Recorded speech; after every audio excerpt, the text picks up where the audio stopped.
काय झालं सांग मला तुला. मला काप आलाय, अजून खोकला आलाय, अजून सर्दी आलाय, अजून ताप आलाय. होय. अरे बापरे, एवढं कसं काय झालं तुला. ए कोल्ड्रिंक पिलं म्हणून. मग नाही खायचं ना श्री, मी नको बोलत होती तुला, नको पिऊ बोलत होती ना. मग आता काय करूया, डॉक्टरकडे जाऊया. ठीक आहे, मग तू पटपट आवर आता, नाश्ता कर, आंघोळ वगैरे करून आपण डॉक्टरकडे जाऊया, औषध घेऊन येऊया, मग तू स्कूलला जा. हां, मग स्कूलला नाही गेला तर दिवसभर काय करणार. तर ह्याचं हे ऐकून म्हणलं आता जाऊ दे, आज ह्याला स्कूललाच नको पाठवायला, नाही तर माझं डोकं खात बसेल.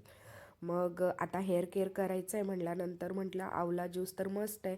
मग आवला ज्यूस घेतलं, ह्याला टेस्ट करायचं होतं, ह्याला दिलं तर व्हिडिओ चालू होता म्हणून खोटं खोटं छान आहे करत होता. म्हटलं अजून घे, तर मग नको बोलायला लागला. मग असंच गप्पा मारत बसलो आणि ह्याच्यासोबत जर तुम्ही गप्पा मारत बसलात ना, हा शांत बसतच नाही, सेम माझ्यासारखं नुसता बडबड करत असतो. तर थोडा वेळ बसलो मी इथेच त्याच्यासोबत आणि मग नंतर त्याला घेऊन खाली गेली डॉक्टरकडे. जाता जाता हे विसरलंच होतं घ्यायचं. मग म्हटलं चला ह्याचा पण व्हिडिओ घेऊया, छोटीशी रांगोळी शायनिंग मारायसाठी. आणि मग दुकानातून येताना काय काय सामान आणायचं होतं ते घेऊन आलो. हॉस्पिटलला त्याला दाखवलं आणि येऊन बघते तर माझा मसाला साठवणीचा संपला होता.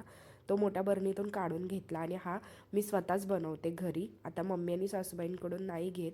आणि मग त्याला जेवायला दिलं, मी पण जेवण करून घेतलं आणि एक छोटासा व्हिडिओ करायचा होता तर तो पण केला. काहीतरी इंटरेस्टिंग आणते आहे, नक्की बघा व्हिडिओ. आणि ह्याला अभ्यास करायला बसवला. शर्नो पण आला होता, दोघे पण अभ्यास करायला बसले होते. आणि आज आमच्या बिल्डिंगमध्ये एका गोडुल्याचं नामकरण होतं. तर बघा बारसं होतं त्याचं, विवंश नाव आहे. आणि ही माझी मैत्रीण आता मॉम झाली आहे आणि ही खूप एन्जॉय करते, आमच्या प्रत्येक बिल्डिंगच्या कार्यक्रमामध्ये सहभागी होते. आणि ही त्यांची फॅमिली आहे. आणि बिल्डिंगच्या माझ्या मैत्रिणी पण होत्या, मुलं पण होती आणि हे लोक पण माझे व्लॉग बघतात. तर त्यामुळे म्हटलं चला उभे राहा, सगळ्यांचा व्हिडिओ घेते मी व्लॉगमध्ये टाकायला. तर आनंदाने सगळे उभे राहिले, त्याच्याबद्दल सगळ्यांना थँक्यू. कारण कोणाकोणाला नाही आवडत, पण सगळ्यांनी खूप छान प्रतिसाद दिला, मला खूप छान वाटलं. आणि बरेच जण कमेंट पण करतात माझ्या व्लॉगमध्ये, तर मस्त प्रोत्साहन भेटतं. आणि असंच मला साथ द्या, कमेंट करत जा खाली व्लॉगच्या. तर असा होता आजचा माझा दिवस. बाय, लवकरच भेटू नवीन व्लॉगमध्ये.